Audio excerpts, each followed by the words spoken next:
My story about community starts in 2005. I'd been in New York for 20 years at that point, and I have to say that although we had enjoyed the community at that point and were raising our kids here, for whatever reason, I was not feeling very good about the New York community. I think there had been a number of things that had happened or not happened that I was frustrated by, and was actually considering whether I should start taking advantage of some of those opportunities to go elsewhere that occasionally come along.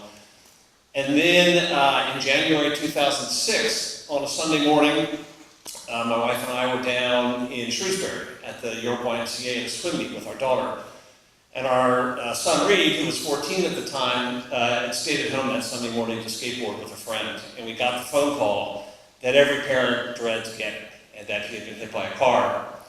And we literally raced up I-83 to the York Hospital emergency room and got there too late. And were told that he had been killed when he was hit by the car.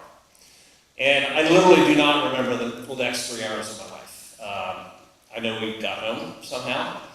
I know we called our extended families and gave them the news somehow. What I do remember is sitting at our dining room table, hearing the doorbell ring, and opening the door, and my best friend was standing there. And that began a really painfully learned, but really important lesson about what community really means.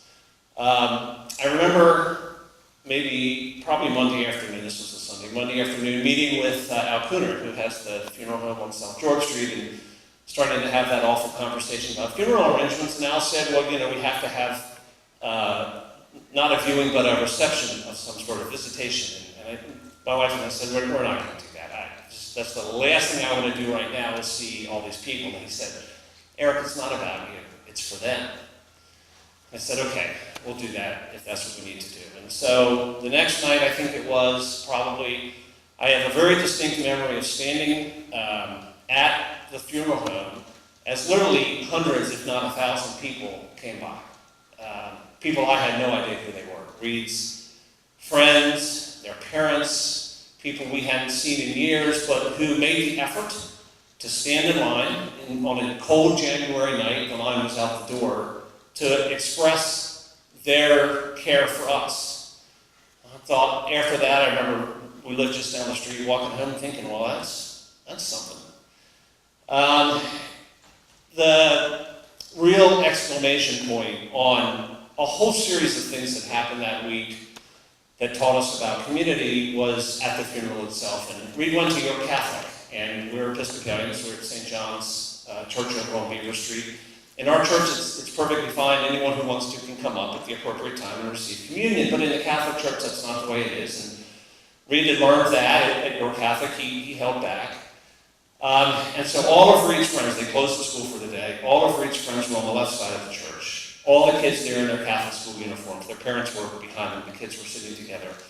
The whole other side of the church was filled with folks that we knew. And our rector stands up and gives the speech about how everyone is welcome to receive communion. The church is full of Catholic kids who've been taught that that's not the case. This is not about theology, by the way. So it comes that time for folks to receive communion, and the ushers dismiss the first group of people on the right-hand side, and we all go up and take communion. The usher dismisses the first group of people on the left-hand side, who are all of Reed's classmates, and nobody stands up. And the kids are looking around, looking for cues as to what to do. So the usher dismisses a group of people on the right-hand side. They all go up and receive communion. They go to the next group on the left-hand side. Nobody moves. The kids are all looking around, shifting in their seats, not sure what they're supposed to do. Usher moves back. A whole bunch of people on the right-hand side go up. Usher moves back again on the left-hand side, and the principal of York Catholic, George Andrews, as Catholic as they come, walks up from the back of the church and goes up to take communion. And every kid on the left-hand side stands up and goes up to take communion. And if that's not an object lesson in what community means, it sure, I remember it literally like it was yesterday. I really don't remember much from that awful week. I remember that happening like it was yesterday. And to me, that's the essence. And ever since, in the 11 years, it completely changed my understanding about the York community and about what it really means to be in a community. Now, there is a Louis and Jody Appell postscript to this story that it's appropriate to mention today.